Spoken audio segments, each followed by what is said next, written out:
So, the point system. Merits and demerits. Mostly demerits.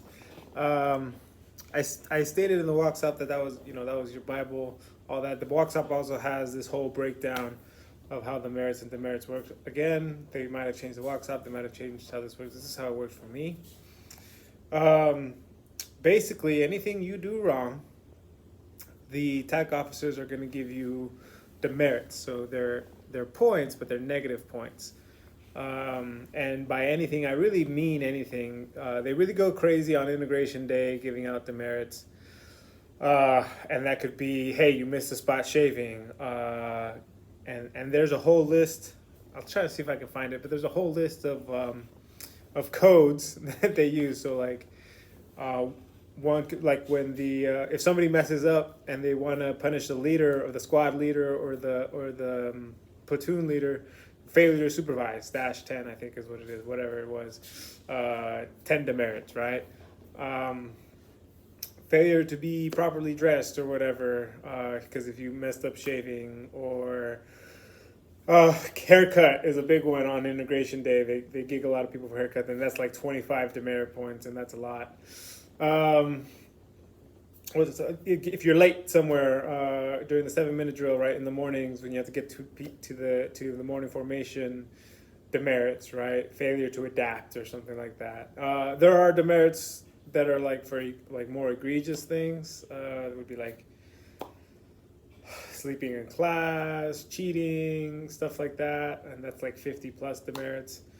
But most of them are pretty small, right? And where they really gig you every day is in your room, because your room has to be perfectly, ordered and structured and neat and tidy. Your bed has to be 3 inches from the wall on the sides, 4 inches from the headboard. Corners have to be 45 degrees. Your socks have to be in a certain way in the drawers and the dressers. Each hanger has to be 3 finger widths apart in your wall locker, right? So any little thing like that, it's like 1 or 2 demerit points, and they just kind of stack up. And so now you're asking yourself, well, what the hell? What are these demerits for? What are the points for? Can I get positive points? Well,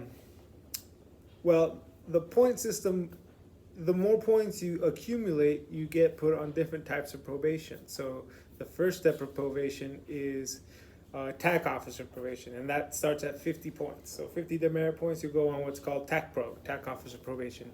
And basically what that means is any rights that you gain throughout the course that the morale officer gets you miss out on those. So like for example, if people got 30 minutes with their cell phone, you only got 15. If I don't know, if people had coffee rights, you didn't get coffee rights, stuff like that. So yeah, it's kind of a big deal. And then you have to be on TAC Pro for, I think, 48 hours. It might have been 72. And then you have to write a memo saying why you should get off of TAC Pro. And then your points kind of start over again. You still get the points, but you're not on TAC Pro anymore. And then you wear this scarlet letter. It's pretty hilarious. I was not on TAC Pro. It never happened. And it's kind of hard to get on TAC Pro once things get going. The only time really people get on it is on integration day. That's when people just really get gigged, and TAC officers are looking for that. Now you can get positive merit points. So, like I said, in integration day, some people will know the warrant officer definition, and if you know it, they'll give you 10 merit points. So basically, any attaboys, good job. They're much harder to get than the demerits for sure. They hand out demerits like candy, but merit points are much harder to get. So if you get 100 on a test, they'll give you merit points. If you're the fastest person on a ruck, they'll give you merit points. If you get the highest PT score, they'll give you merit points. Trying to think, if you get 4 points, all 4 points in your land nav, you'll get merit points. Other than that, it's pretty hard to get. Sometimes they'll give out merit points for like really extraordinary actions. I'm trying to think. Uh, I don't think I had anything like that in my class, but I know if you do something spectacular or whatever, they might give you merit points. But that's basically all it is, and so TAC Pro is the first step of probation, and then you go on Senior TAC Pro, which is like, I mean, it's just a step above, I think, and that starts at 100 demerits, and it's just a little. You have to be on it a little longer, and you have to. I think you have to actually go to the office of the Senior TAC, which would be like the head drill sergeant or whatever. And it's just, I guess, embarrassing to be on it. You don't want to be on Senior TAC Pro. And the last one, the most egregious one, is 150 points, is Commander's TAC Pro. And if you make Commander's Pro, you lose out on, you can't be honor grad, you can't be distinguished honor grad. You lose all your rights. You're basically under total control again, and I don't think you can ever get off of it. I only saw one person, or I guess two people, go on Commander's TAC or Commander's Pro, and that's because they cheated during land nav.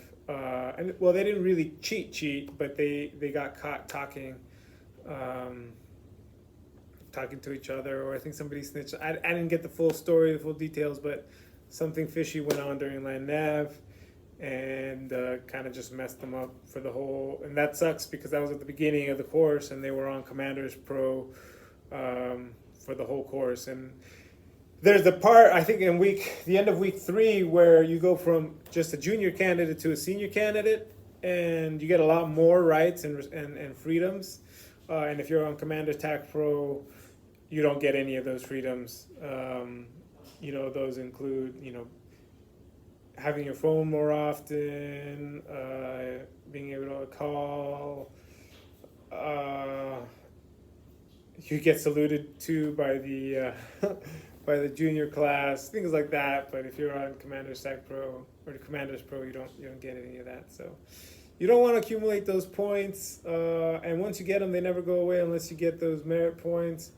But at the end of the day, they're not worth.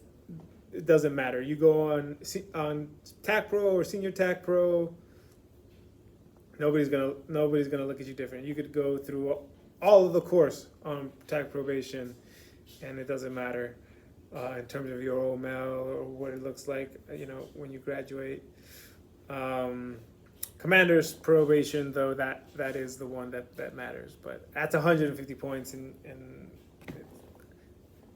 unless you did something bad to get there, you'll never get to 150 points, unless you really don't care or something. But there'll be little things. Like I said, mostly it's the stuff in your barracks room, and at the beginning, anything that can really mess you up on. Mostly it's just integration day, where the tech officers like to really make examples out of people.